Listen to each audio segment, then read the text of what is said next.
This is Darren McCarty, four-time Stanley Cup champion, Detroit Red Wings, Lemieux killer, Stanley Cup winning goal guy. You're listening to SportsRadioDetroit.com.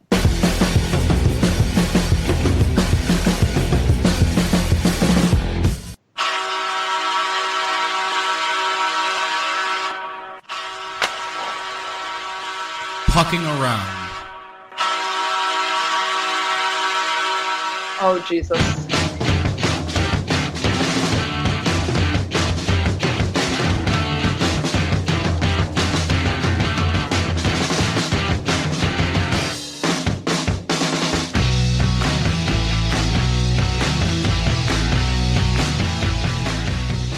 Welcome to Pucking Around. I am Jason Pinkham here on Sports Radio Detroit. I'm with the franchise Steve Height, and we are now in an age of sound that this show has not ever been in. Steve, how are you? I'm doing terrific, and my ears are just it's like butter, man. Like, I just feel like I'm in pillows. It's amazing right now. Dear listener, if you can't tell the difference, number one, shame on you, but number two, here's the update. The studio, SRD Studios 2, has now officially been built. I'm talking to you live with an actual board, an actual microphone, an actual pop filter. We're not doing the blue snowball anymore. This is not. We're moving on up to the playoffs, as it were. We're coming out of the amateur. I kind of like to do podcasting to we're professionals. Shit's serious. Quote. Shit just got real, Steve. Shit got real. We just went from like weak hobby to like we just put some money into this. Right? Yeah. No, seriously. I'm looking at four mics right now. I'm looking at an 8-channel mixer to my right. I can control my volume. I can cut my volume. Oh, I can bring it right back up without having to use my mouse, which is the goal. And enough about our studio. Let's talk about the playoffs, because holy fucking shit. Pardon my language, but if there was ever a playoffs to get somebody who doesn't like hockey into a postseason, into the sport, it is this playoffs. You want to talk about every single game, Steve, I don't know about you, but every single game that I've had the time to tune into has been unbelievable, with the exception, there was one game that wasn't, and that was last night's San Jose Edmonton debacle. Was it 7-0 final, something like that? Yeah. The crowd was chanting, "We won 8, we won 8," which I thought was very plausible in that situation. Honestly, it could have been. They could have. I was kind of hoping they were going to go 10. For shits and giggles. I posted that tweet after they scored 7. Like, let's push for 10. Why not? Fuck it, go for it, man. They were playing. The text I got from Goalie Man was they're playing cello out there. They're playing Chell right now. Like they're playing NHL 17 on the Edmonton Oilers. Plain and simple. It was that bad. Which is nut. Like we can start with that series. That's just a good place to start in general. Let's go there. Yep. I mean, just the way the Sharks came out and played last night. Couture showed up finally. Pavelski finally showed up. Marleau showed up. They just all of a sudden were like flipping a switch. Hey, let's score 7 goals. I'm probably the Vezina winner. Like what? Hey how guys, do you remember last year when we went to the Stanley Cup Finals? We're basically the same team, so how about we play like it and not? It's like, okay, like I could see their veterans just like in the locker room before the game, like, okay, enough kidding around, pals. Let's actually play. Like let's actually get out there and score some goals, huh? 15 seconds in, I'm just like, when that first goal went in, I'm just like, it's gonna be one of those kind of games. It's the way the puck bounced and everything. I'm like, it's gonna be one of those kind of games. It was that goal was fast, and they came quick, and they came often. Like, even you and I, we were texting, you're like, I can't focus on what I'm doing because there's a goal every 10 seconds. I literally had to turn the volume down on the TV. That second period 3 or 4 just so I could focus. That second period was fucking stupid. It was goal. It was dumb. It was literally... I did not expect... If you had told me in this playoffs that a goalie would be chased, Cam Talbot would probably be the 13th or 14th goalie I would list for goalies that would be chased in the postseason. Probably, yeah. I would agree with you there. I would have picked... who's your guys' goalie? What's his name? Freddie Anderson probably would have been the first one. He's been amazing. But we'll get to that later. I know. Okay, yeah. But, I would have picked a lot of other goalies. I would have picked Brian Elliott. Probably would have been chased. I would have picked Pekka Rinne. Who the fuck knew that was going to happen? Yeah, I don't know. Like, it's just so hard because a lot of these Western Conference teams, like, their staples, like their goaltending. Like for a lot of these teams, like they don't really have a lot of offense except for a few teams. but then it's like their goaltending is like where it's at. Like that's the reason where they are there. If you just think of all these teams, like every team, all these teams, their goaltenders are literally were in the top 15 of statistics. Like, of course, because they made the playoffs, but I mean, the goaltending has been phenomenal. I mean, and like every game that I've seen, except for like the one or two that you mentioned, like last night, like goaltending has just been so on par, and like that's so unlike the first set of games that you get in the first rounds of these series. Like a lot of the games are kind of like iffy and they're not really defensive, but a lot of these games have been 4-3, 3-3, 3-2, triple overtime, whatever, you know. You guys had a double overtimes game, I believe. Game number 2, yeah. Yeah, that's you're getting some gray hairs this postseason, aren't you? 100%, especially in that series, man. Holy crap! Some of the penalties that some of these people are taking in the last 2 minutes of the game, and I just, while we're on the subject of just some of these things like that, really quickly, I just want to know what the fuck happened the first 2 games of the Anaheim Calgary series and the officiating between the third game. Like it was just a night and day difference to me. Like they want to say that Calgary's undisciplined, but I don't agree with that. When you look at the way the calls were, they were so hard shifted towards Anaheim in the first 2 games, like no question. Well, I think, and I'm not one who likes to say shit like that. I'll be honest with you, I didn't get to see all of those games. Those were going on when I was at work, so I just kind of dipped in and dipped out of them. And every time I dipped in and dipped out of them, whoever was leading didn't win. So it didn't matter, because that's the thing that happened. That was that Monday night that all that nonsense happened, where it was like Anaheim down 4-1, and I believe Pittsburgh made a comeback, or Toronto made a comeback that night. All three made comebacks, because I know that. Yeah, I know. I mean, Pittsburgh made a comeback, but they didn't end up winning. They still lost, but okay, that's what it was. And then Ottawa, they made it interesting. It's just you're getting all these games going into overtime. All these games are. There's not a lot of sloppy play. Like, it is the tightest postseason I've seen in years. Like, this is the one thing. Like, this is where I have to like check myself and remind me. Like, for all the complaining we do, whether it be on this show, whether it be on Spinning the Wheels, or me on Fanarchy, whatever it is, it's still arguably the best postseason in all of sports. Like, it's untouchable. I would agree with you. It's unbelievable. Like you could flick on any game. You're like, oh, fucking Montreal, New York. Let's see what. Oh my God, this is amazing. Like, it doesn't matter if you're in the 1 versus 8 or the 3 versus 4, which usually those are exact opposites. It is top to bottom great hockey. Even in series that are 3-0, like the 2 top West one. Let's jump right now into your. This is the playoffs of like love hate for you, I imagine, because. Your dog in the race, Chicago. What the fuck are they doing? Like what? At least they scored. No, the last game. no. Do not give that argument. Oh, at least they scored. I'm going to give a pass to them because they scored 2 goals. No. I'm not giving a pass. I'm just saying they finally at least scored a goal on Pekka Rinne. Well, and making Pekka Rinne look like he's the best damn goaltender, about to get a 10-year, $190 million contract out of this postseason. At 33 years old. Yeah, like whatever, dude. But I think the biggest thing is, I honestly think Chicago took Nashville lightly. It was very evident in the way they played the first game. They played very sluggish. They came out flat as hell. Patrick Kane and Jonathan Taves are just nowhere except for the last game. They kind of finally started to come out a little bit.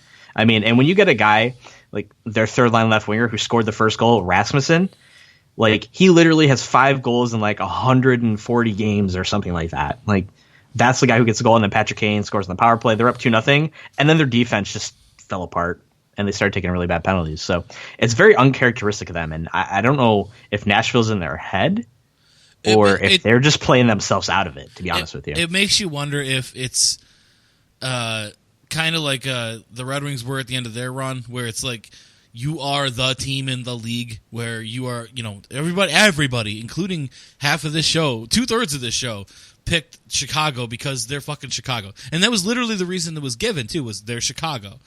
But, every other team now, because Chicago's been so good for so long at what they do and so patterned and automatic. Well, no. They're so blueprinted. They're so you can figure out exactly what they are. It's just they've always been good enough that even if you do build for them, they can still beat you. Maybe now you're getting to a point where that's slowing down and that can't happen anymore. And teams that have built for them, they're catching up. Yeah, exactly. Now they're catching up because it's just, this is the kind of series that, God forbid they get swept, you're going to see big changes in Chicago, I think. I wouldn't go that far, maybe, but I don't know. Like, Joe Quenneville's been there a minute. I think, if anything, maybe some personnel. I think one of the biggest problems, too, and maybe it's just me overanalyzing a bit, is they switched up their entire line set, but the bottom six, when the playoffs started. You know, they got Hossa back, so they had to shift some other people around, which Hossa has looked pretty good off of injury. He's looked pretty good, but I just, like, they have a lot of inexperience, and this is their first playoff series, so... I mean, if they get swept, then they get swept. It is what it is. That's still my pick. But if any team can win 4 straight games, probably them. That's true. I won't if argue. If they get like decent goaltending, and then Patrick Kane just pulls out his MVP self from last year, you got a strong case to win at least 2 games out of the next 4. I won't argue that, but I don't. I don't see it happening. Though. Yeah, I was gonna say the way Nashville's been playing, the way Nashville doesn't stop. And the one thing I'll give credit to Nashville for, their fans have been unbelievable. Like, that Game 3, like, you know, there's always crowd chants in the postseason, but that Game 3 the crowd chant was fucking insane. Like, I've never heard anything like that. It was like it was one loud voice. Like, they were perfectly on tempo. Like, there was nobody was late to the party. Everybody knew exactly what it was. Like, it was to the point where I kind of wondered if, like, they had lines on the scoreboard to say, because it was too tight. You know what I mean? Mm-hmm. It was like a WWE crowd.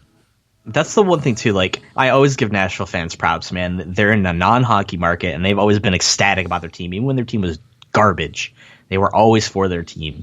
It's always, I've had friends that went down there to see Wings games back in the day, and they were like, it's a place that I would go back to immediately. The atmosphere is just crazy down there. And, you know, good for them. You know, if they come out and sweep Chicago, good for them. Absolutely. Like, that's awesome. Honestly, that's fantastic. Look, but that just makes the whole Western Conference picture for me just pretty boring. Does it? Because to me, it makes it more exciting.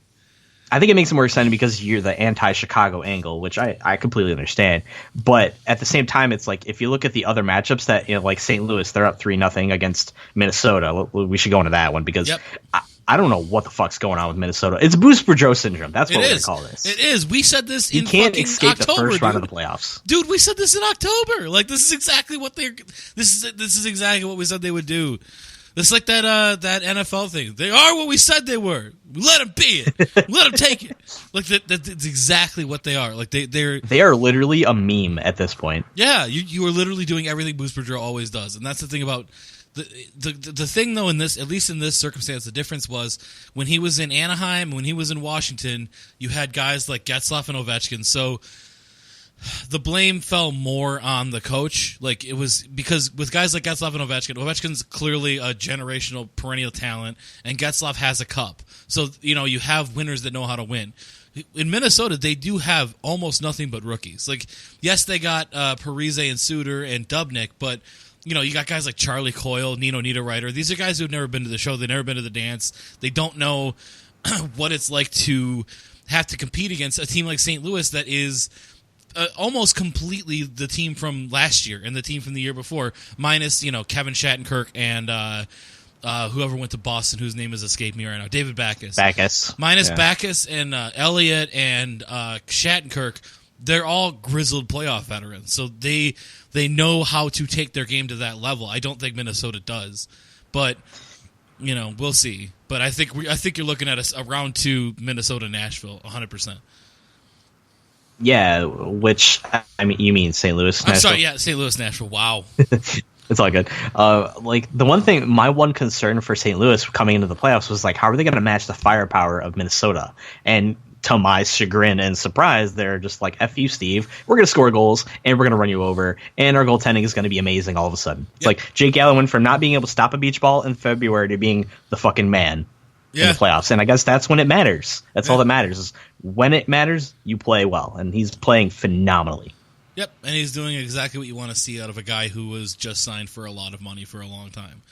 Like, completely renewing your faith. And that's good to see. And honestly, I kind of, like, I know you just said, like, look, minus my anti-Chicago sentiment, the idea of a Nashville St. Louis round 2 to me is more exciting. Interesting. Yeah, because then you have two teams who are, you know, classic 90s ne'er-do-wells. You know, you're looking at basically like the hockey version of like, Little Big League or the Rookie, a bunch of scrappy youngsters that like never really could, but now they can, the Bad News Bears, that kind of thing. And it's fun for that reason. It's teams that haven't been rewarded for Middle America hockey. Yeah, well, not even that. I was thinking more about along the lines of it's teams that have done good work for a long time and have never been rewarded. And it's. I mean, St. Louis got close last year. Yeah, they were one step away. Let's hope though it doesn't end up with St. Louis, San Jose in the Western Conference Finals again. Because then it's not looking good. Let's jump before we get into any further though. Let's go into Anaheim, Calgary, because that's a series that I think surprised. I know with Justin's not here. Justin's not going to be here. We're not doing a spinning the wheels this week. Shocker to all the listeners, because the Red Wings aren't playing. But we all kind of picked Calgary to at least put up a good fight in this one, and it's something that we didn't get what we expected, because we expected a series that was going to be probably at least a 6-game series. I mean, and granted, it still could be, but and Steve, I'll just throw it to you. I mean, did you expect Anaheim to do this good, this quick, to not give it all to Calgary? Well, the one thing with this series is, the last 2 games, like Calgary outplayed Anaheim in both games, in my opinion. Especially the last game, they had a 4-1 lead for them, and like this series easily could be like 2-1 or 1-2 the other way. Like the first game, all Anaheim, I'll give them that. But these last 2 games, they've put Calgary on the power play, and they have not disappointed in that regards. I think their power play percentage right now is close to 80. It's stupid. Like they've scored on almost every opportunity in the last 2 games. So. But the one factor for me why Anaheim is doing so well has to be just they have that experience, and their physicality is unmatched. I mean, Calgary is the one who's taking kind of some undisciplined penalties, especially in the first 2 games. I think the last game they played pretty well. But Anaheim just come out with a foot on the gas, and they're just running them over, especially at home, man. They looked outstanding. So I didn't expect them to take out 3. Like, if you look at all these 3 series on the top here, like, all the top 3 seeded series like are all 3-0. The only compelling series we're really talking about is, San Jose and Edmonton, but that could literally run one way right now after the last game, which is crazy. I agree, and that's let's jump right to round it out. Let's jump back to the Edmonton San Jose series, because that series has been the only one in the West that has been incredibly intriguing. Like for me personally, like watching those games, you see, it's sort of like a volley. Like Edmonton's like, well, we're still pretty good. I know we're young, but we're still pretty good. And San Jose's like, but we were in the Stanley Cup last year. Like it's sort of like they're serving back and forth. It's like a pecking contest, basically. They're just like, mine's bigger than yours. No, mine's bigger than yours. Like they're playing this little game. But the one thing I do have to say is Connor McDavid has not disappointed. I thought he's played extremely well. Last game though, he was nowhere. He was pretty much smothered, and he took a really, really bad penalty like halfway through that second period, which led to a power play goal, which I think it was already 4-0 at that point when he took that penalty, but it just inexperienced youth kind of had a head on that one. Yeah, it is what it is. It's to be expected though. I mean, he is a kid, and getting pummeled is not good for anybody. It was good though when he came out after the last game. He's like, you know what, 7-0. We just move on. We play our next game. Series is tied 2-2. We're moving on. Yeah. I think from your leader, that's what you need to hear, especially a kid that age. And they get to go home too. Yep. Speaking of kids and going home, let's jump over to the East. Let's jump over to the East and speak of the kid in the league who gets to go home and possibly win a series. Pittsburgh and Columbus is a series that is going. You want to talk about going the opposite way we predicted? That Pittsburgh is making me feel dumb every year. Pittsburgh, it's like their job to make me a bad hockey analyst. Like Pittsburgh's job is to draft people we've never freaking heard of, and they have 5 goals in 4 games. Yeah, who the fuck is that guy? Genling, Yinling, Jake Getzel. Getzel, yeah. Who the fuck is Jake Getzel? I think I texted you that on like Sunday when he got his hat trick, or on like Saturday when he got his hat trick. Like, what the fuck? Why is this dude so good? Like, and I know it's just because he's got Connor Sheary syndrome. He's just playing with Crosby, but holy shit, to be up 3-1 after 4, like, very well could have made it a sweep. Like, and they only lost by 1 last game. Like, yeah, they tied it up pretty late in the game, or like they brought it came within 1 goal. Yeah, they brought it within 1 with like 30 seconds left. I was watching the end of that game, and it's just, the story that went out on Twitter, everybody saw it. I'm sure everybody who listens to this show definitely saw the pictures of Werenski with the puck to the face. Like, this is a hockey player. You yourself had a little bit about that with the comparison to LeBron. Oh, that shit just irritates me much because, okay, we get it. Everybody thinks LeBron James is a baby, but he's arguably the best player of the generation that currently is playing that sport. Yeah.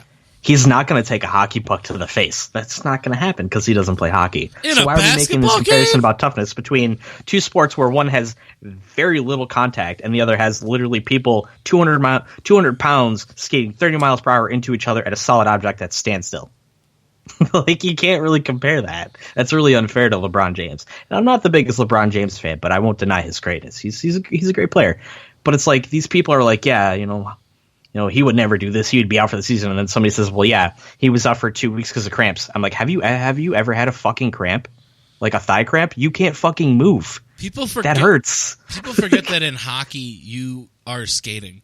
It's like they forget. Like, they're just like, oh yeah, hockey's such a gritty sport and so tough, and they fight and they take sticks to the face and they take pucks to the face and sticks to the balls, and yes, it's very glorified. But also, you're forgetting that the other 52 minutes of a game, they're just gently gliding on a surface. Like, there's a reason that hockey players play, like, they're the second longest careers behind baseball, which is somehow even easier. Basketball and football are night and day harder in terms of the damage on your body. On your joints. Yeah, I was just going to say, basketball, you are literally landing with, at most, inch and a half of padding under your feet on a hard wood floor, wearing nothing. You're not sliding, you're not gently gliding, you're wearing shoes and running. And football, the way to stop the play is to run into another person. So you're comparing sports. It is. I couldn't have agreed with you more. I brought it up because it bothered me when it showed up on my feed too. It showed up on Twitter. It showed up everywhere that I have social media presence. They're like, Adam Werenski takes a puck to the face back that night. LeBron James. And you know what? He probably shouldn't have came back into the game either with a broken orbital bone. You bet your ass you should be sitting. No shit. Is he going to play the rest of the playoffs at all? Do we know anything? Oh, he's out. He's out. No shit. He's out completely. You mean when you take a slap shot to the face, you probably shouldn't play hockey? Wow, I'm surprised. I thought we were men. I mean, I understand it's the fable of a hockey player. No matter what happens, I'm going to get back out there, coach. But it's like, you could have lost your eye. You probably should take a seat. And you're down maybe 3-1 in the series. I know you're the best defenseman on the team, but it's like, how are you supposed to be the best defenseman when you can't physically see out of one of your eyes? Yeah, you don't want to have Brian Berard syndrome. Oh, jeez. Brian Berard who had his eye fall out? I can't remember, but that's a name, man. Oof. Just dropping them on me. So that series is I'm gonna say over. Like, Columbus has agree with you. Yeah, I know they got their little win the other night, but it just, even at the end they were throwing temper tantrums on the ice. They got called. That's for a hand win pass. to not get sweep win. Exactly. That's like Sidney Crosby's like, we'll throw you a bone. Here's a game, and they still almost won. Yeah, that's cute. They still almost came back and won. He's like, you know what? Let's win this one on home ice, guys.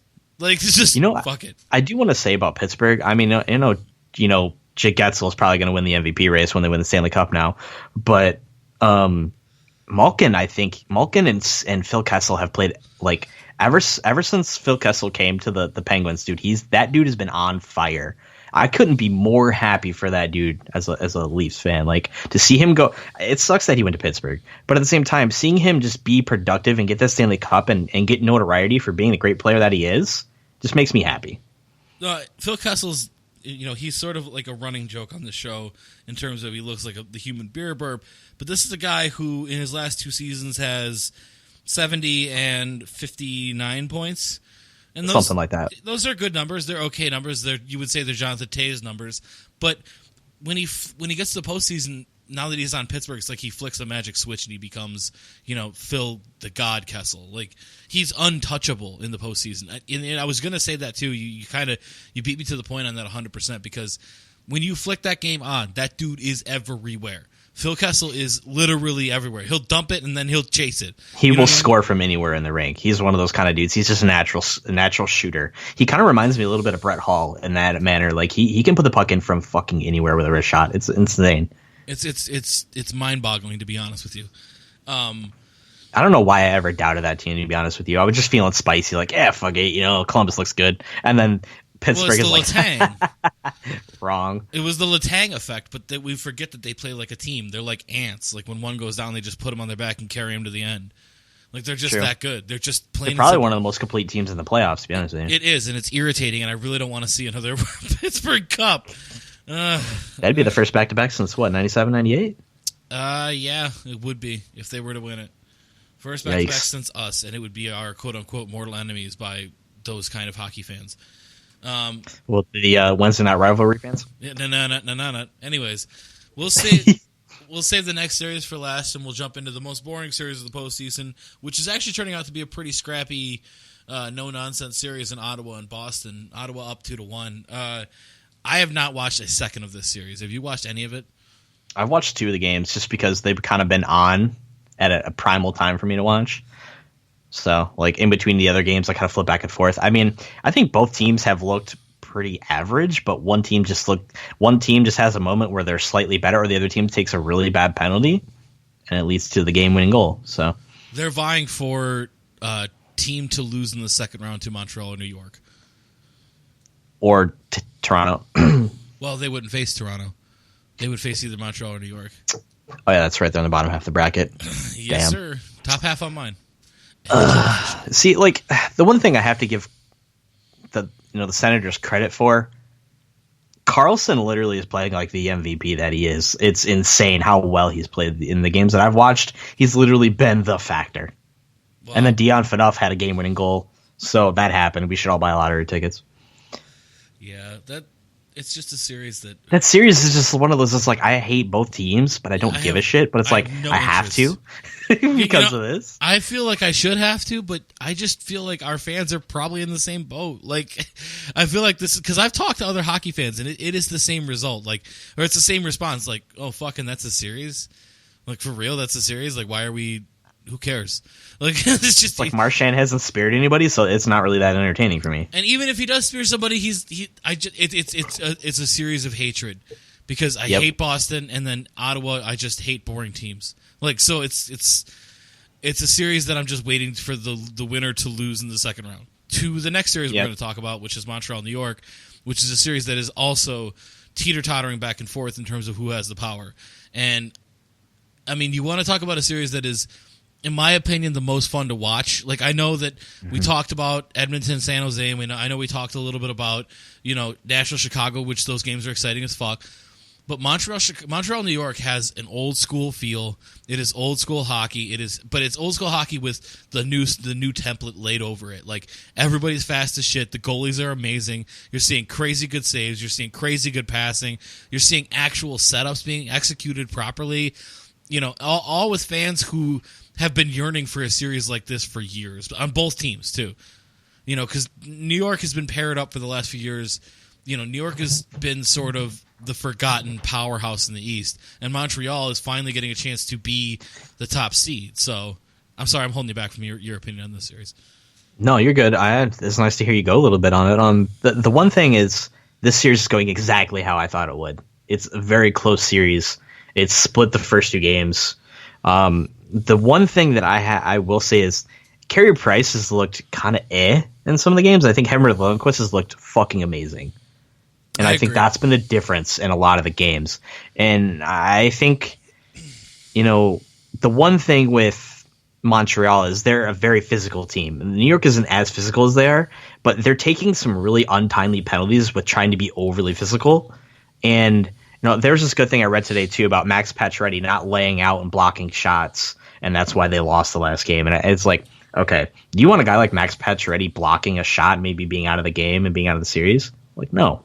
That's not what he's paid to do. He's paid to score goals, not block shots. But, that whole, again, the hockey stigma, I got to be tough no matter what, it's kind of stupid to me. That was just something I was reading today that kind of irritated me. But I don't know, man. Like, it's been so back and forth. I want the Rangers to win. That's my team in this series. But if Montreal wins, I will not be upset because they earned it. I think this is the one series where Montreal finally is looking like the Montreal Canadiens, not the Cho Canadiens. Yeah, well, you're like, also they actually look like a good team. You're also seeing the coming out party of a guy like Alexander Radulov, who, you know, the league kind of forgot when he went back to Russia, and he came back, and he's had just a great season, and he's had a great postseason. This is a guy who he's sort of like a little baby Phil Kessel in terms of his presence on the ice for Montreal.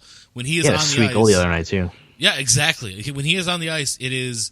You always have the potential for a sweet goal, and then he's omnipresent on the ice. He's everywhere. He's in every crevice. He's in every corner. He's fighting for the puck, and he's getting those beautiful goals. And it's what you want to see from a guy like that, specifically because it gives you hope that we can start pulling some of that good talent from the KHL and maybe make up for the fact that we're about to get another team by getting better talent. I don't know. It was a hell of a side thought, but it was just I like Radulov, and I like what he does, and I like what he's doing in that series. But I do have to give the edge in goaltending. I have to agree with you. Lundqvist is playing like a man possessed. Like, that dude is playing like I am 34, 35, or maybe even 36. I don't actually know how old he is offhand. But this is a man who's playing like I have tops one more chance after this to win a cup. So I have to fucking fight. Plain and simple. Like, he knows the reality is that that time is happening, and he will not have many more chances to actually get a cup to cement his Hall of Fame status. And I honestly, I picked Montreal, but now I kind of want New York to win just because the amount of effort I'm seeing from him is otherworldly, and it's something that makes me, I guess, kind of sad for his part to feel like there are definitely fans who will now expect this from their goalies. And it just, this is rare. Like, what you're getting from him, what you've got from him his entire career is, to put it mildly, rare. And you're a goaltender, so you can speak to that a little bit. Definitely, like, what he's been able to do, and even when they've had down years, be as immaculate as he's been, he's probably had career goals against averages. He's got to be up there with Martin Brodeur and Patrick Waugh. Like, he's one of those guys that he's just there every year. He puts the Rangers in a good position to win. And this Rangers team is not a slouch team either. I think people forget just because there's a wild card, but they literally would be the first seed in the other division because of how many points they had. Like, they would be up there. They would, but they do have, unlike the first team in the other division, which is Washington. Unlike Washington and Pittsburgh, New York does have some chinks in the armor, where New York's defense, yes, thank you. New York's defense is dog shit. It has looked like dog shit all series.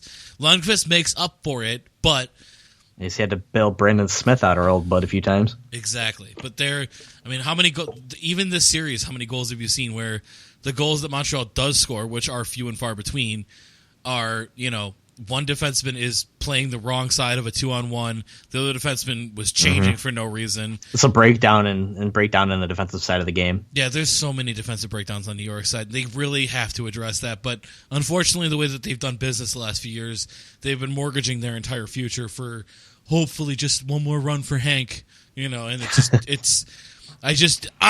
that's the reason that's kind of the reason I want your bracket to work out where they go to the finals, just because they deserve it. It's a team that they've. I just want Henrik Lundqvist to say he got one. That's essentially it. Him and Ovi, like, segueing into our next series. I feel the same way about Ovi, and to see them down 2-1, this is a series where we're going to be on different sides for the first time, because you're on cloud fucking 9, I'm sure, right now.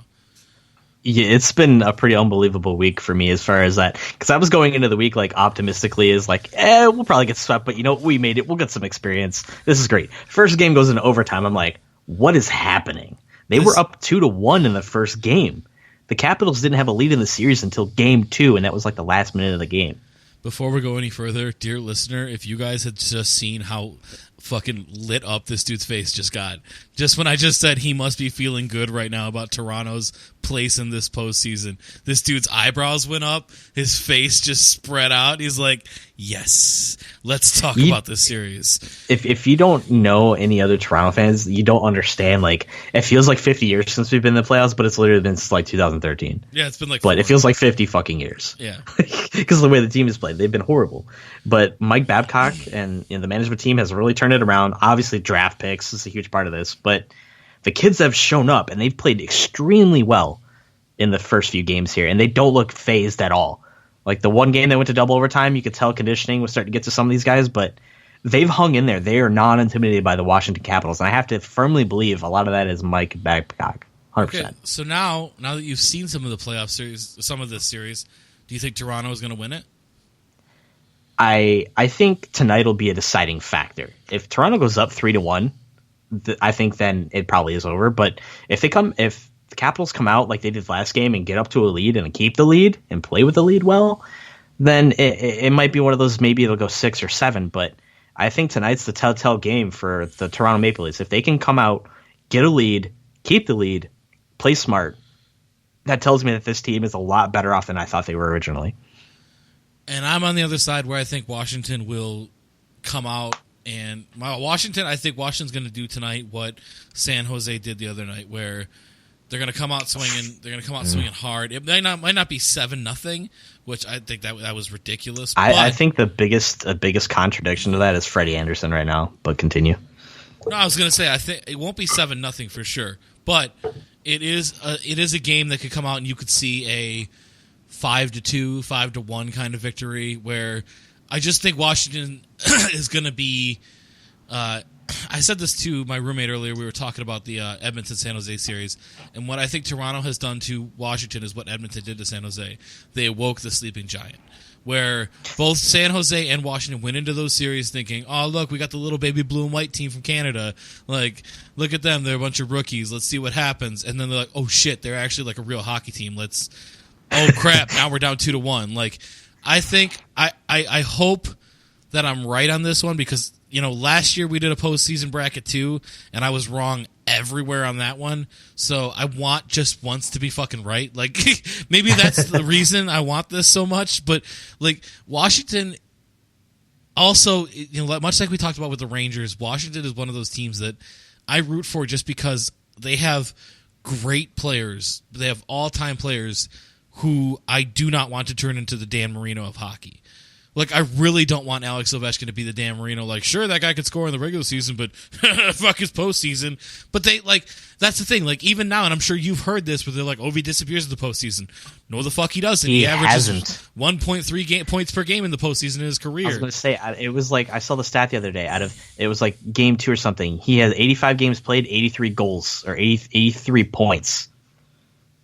It was like, he's always been here. I don't know what everybody's talking about. But the problem is he's never had this much of a team around him. True. But the rest of the team, I think, is playing pretty well. I think Braden Holtby has had some questionable goals scored against him in some instances. The double overtime game, literally he was on the other side of that. I think maybe just Brian Boyle made a brilliant pass. I don't know. It just looked like a goal you couldn't give up in that kind of a game. But, I mean, double overtime, you don't know where your mental state is. But, I mean, I'm hopeful for Ovi in that sake, because if I want anybody to do it out of the Eastern Conference, it's the Capitals, because I want Ovechkin to finally get that. But I think this matchup is a lot tougher than they originally planned it was going to be. And I think the one thing that's killing them is they are not winning faceoffs. No, they're not. Game 2 and Game 3, it was almost 60% for Toronto. And a lot of that is Bozak, obviously, and Kadri has been phenomenal too, but like, they're not winning faceoffs and they're killing penalties. That's the other thing. Like, Toronto is literally suffocating Ovechkin on the power play. Finally, the one goal that they gave up to him, it was a power play goal, but it was like a weird pass and a weird bounce, and it just went in. But like, the one strength of the Capitals has been pretty much non-existent as their power play. So, you mean somebody actually figured out the Washington Capitals power play scheme? Wow, Mike Babcock's like, why don't you put a guy over here by Ovechkin and just shadow him? But the only thing is, like, when you do that, you open up maybe Shattenkirk or Oshie one timer, you still have to deal with the threat. But I think if you're taking away at least the prominent threat, you're doing a little bit better than most teams. Yeah, well, you take away the almost guaranteed threat, which is he's like literally shooting free throws like from that spot. It's stupid. It is. Yeah, it's dumb. It doesn't matter if you have a great goalie there. It just doesn't matter. He's that good. But it speaks to. I can't believe I'm about to say this. It speaks to. I knew it was coming. The parity of the league, that a team like Toronto can walk into Washington and leave that and be going into Game 4 up 2-1. Like, I know 2-1 isn't St. Louis's lead over That's Minnesota. huge for them. Yeah, but I was gonna say it's not St. Louis's lead over Minnesota or Pittsburgh's lead over Columbus. You don't have a stronghold yet, but you do have a game lead, which no one expected you. Like when we talked about this series last week, it was like, well, nice try, Toronto, but 5-game series and you're out. And they're like, 5-game what? Like they're just like, well, 5-game in our favor. Yeah, like they're trying to make it 5 in theirs. Yeah, exactly. And it's kind of what you like. That's where I'm conflicted because, like, my inner monologue, and I hope I share this with some of our fans and our listeners. My inner monologue on this is split between half of me wants the team like Washington that has been there a lot and never succeeded to get there, but then the other half really likes the young upstart story, which is Toronto, which has been, they haven't won a cup since, 67. They haven't really advanced to the postseason in like 10 years. It's a team whose fan base loves them unconditionally the way you should love a team. I mean, that fucking waiting list to be a season ticket holder is like 78 years long. Like, that's the other part of it is like you have to remember that, yes, we all want Washington to be there, and like everybody deep down, I don't know anybody who's rooting against Washington, like on a personal level, but everybody also likes Toronto as much as they also hate Toronto. Like, it's a really intriguing series, and I'm really looking forward to tonight's game. 100%. I'm really hyped. Like, I even separated some time tonight. I was supposed to do some other things. I'm like, no, Leafs game is on, and it's like I haven't been able to do that in like 5 years, man. Like that excitement, even from like family and friends that like live there, and like seeing everybody downtown for the game, like it just makes me happy and it makes me excited. No matter what the outcome is, it's like it's positive moving forward that this team is going to be something, and that's the one thing that I've wanted for a long time. They finally have the pieces in place. They are the new Chicago Blackhawks, maybe if they do something. Whoa, boy! Temper your fanness.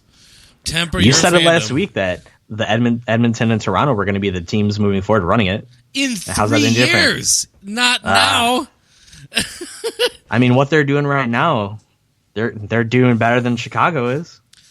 Yeah, well, they're not down 3-0 in a series. They should be kind of tied in. Give me 1 second. 3-0 Yeah, hold on 1 second. For the listeners of the show, in case you're wondering why I just said give me 1 second, I have a feline that does not respect our podcast.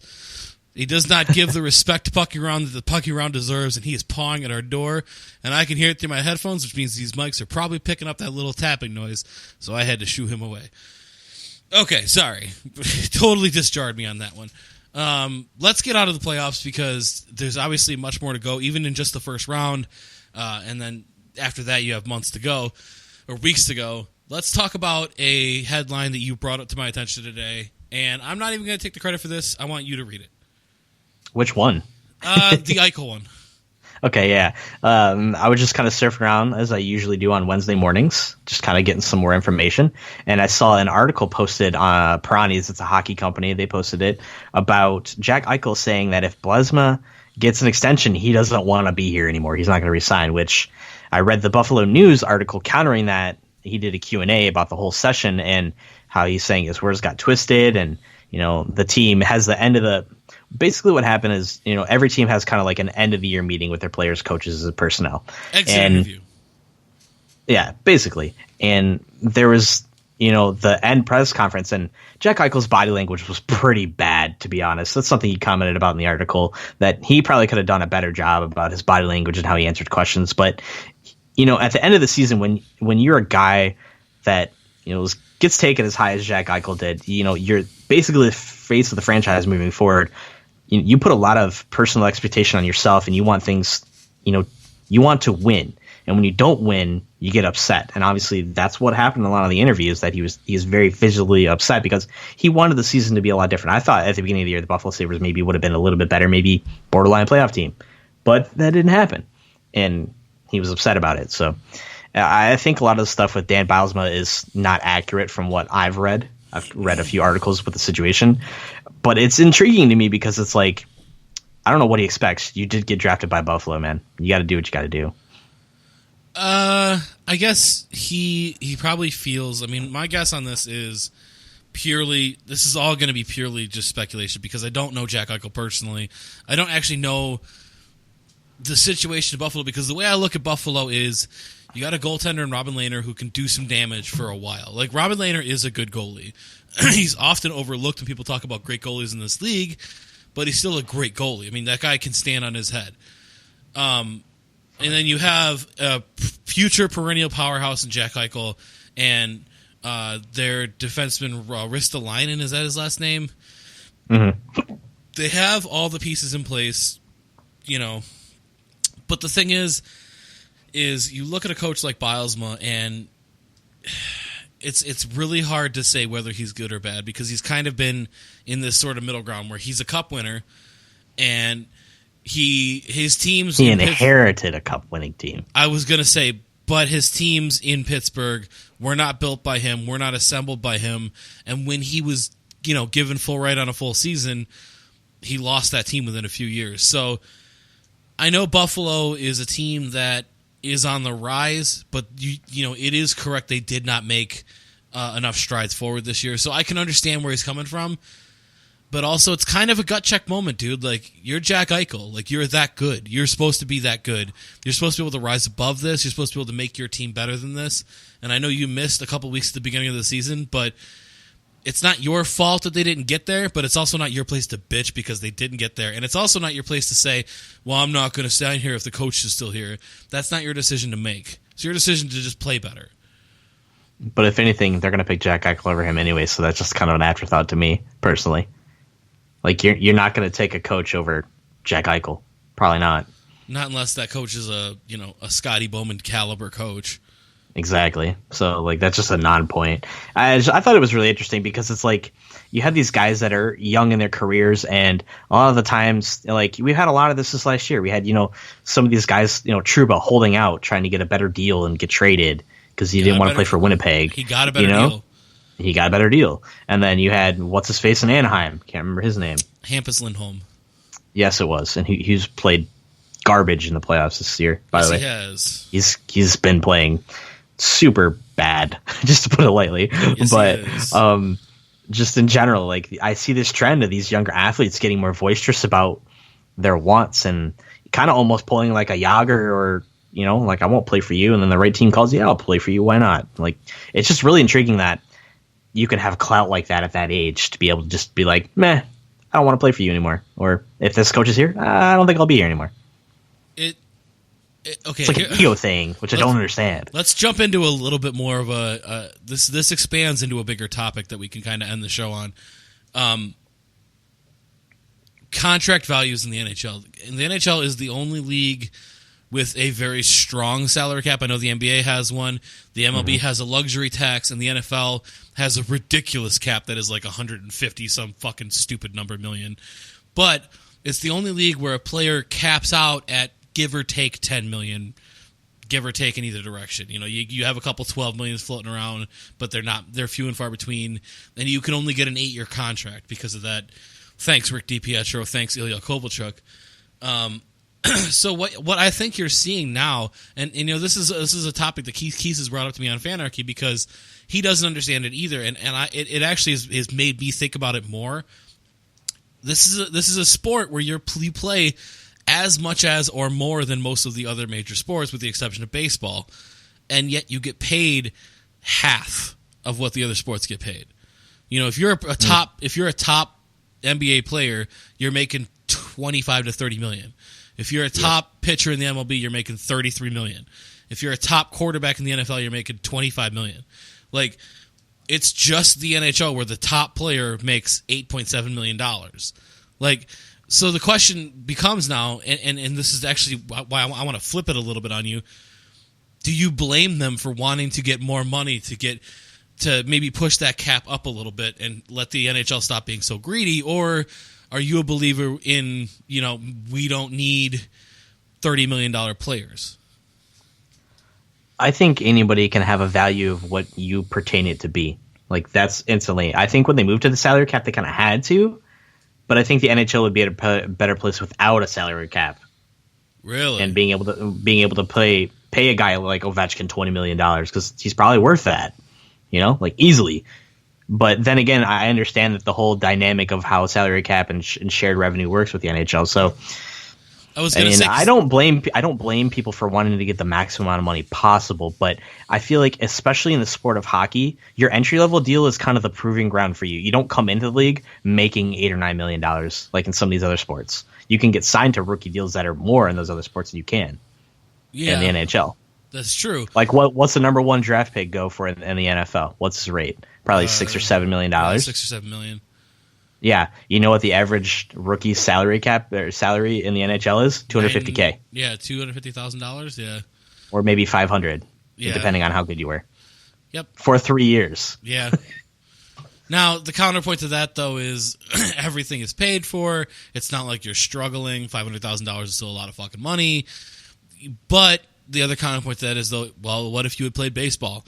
You'd come in making $90,000 for your first year, and then you get that $300 million, 10-year ridiculous Mike Trout contract if you're that good. Yep.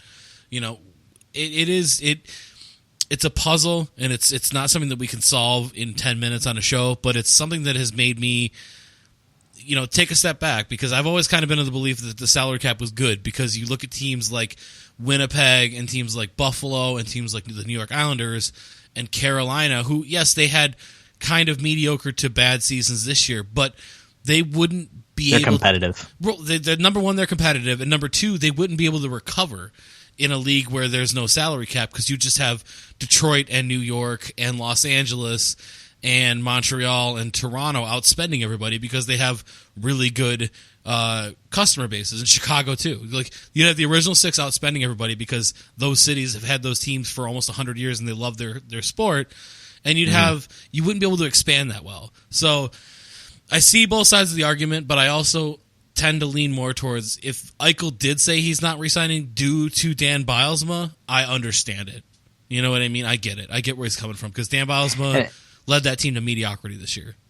And I know that management is very, he's been there 2 full years now. So I know management said they were internally going to talk about things before they move forward anyway. So he might already be on the hot seat and on his way out anyway. Mm-hmm. So. Yeah, it could easily be that, because I think he only signed like a 3-year deal.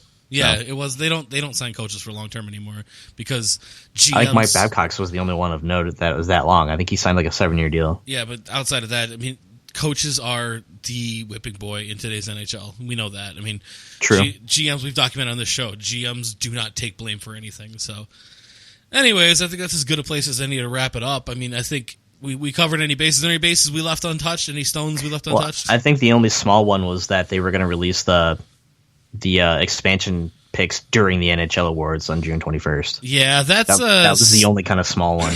It's a sneaky move by the NHL. And then also the week before, right after we got off the show, they said that they were going to release the unprotected list publicly. That was the other one. Yes. Fuck you, NHL, for that. Number one, I want you to do that. Fuck you because thank you. But do that shit before 5 p.m. on a Wednesday when we record. Please. That's all I ask. Please at NHL. Please at NHL. Together. Twitter fan base, start tweeting them. Like, we need that information. We need them to dispel their information quicker so we can talk about it for you. And yes, that is our dream come true. That is, you threw us a bone and you gave us, yep, we're going to see the list. And I'm very happy for that. And then I'm sure we're going to extensively cover that when that is available to us. Yeah, buddy. Yes, we are. But, excuse me. But to counter that, though, to see the fact that they're going to be doing the draft during the award show is kind of shitty. It's kind of underhanded. Like, they're like, oh, hey, we're going to do the draft when you're not really watching it. Look over there. Or they're trying to force the rating higher because they know they're going to release a team So they're going to want to tune in to see who's going where. Exactly. Imagine some guy accepting an award and getting fucking moved in the middle of the award show. That would never happen, but I get you. All right. Well, that's a good place to leave it. Steve, thank you for today. The Internet God, thank you for today. Fuck you to my cat. Subscribe to us on iTunes. If you're not into iTunes, you can check us out on TuneIn Radio. We're also on Podbean, Stitcher, Facebook, I think the Google Play Store. And you can follow the brand on Twitter at Sports Radio DET. Our sister show with its once-a-month tweets at STW_SRD. You could follow me on Twitter at JMPinkham. You could follow Steve on Twitter at Franchise GFX. Check out our website at sportsradiodetroit.com. That's very important. Thank you, and we'll see you guys next week.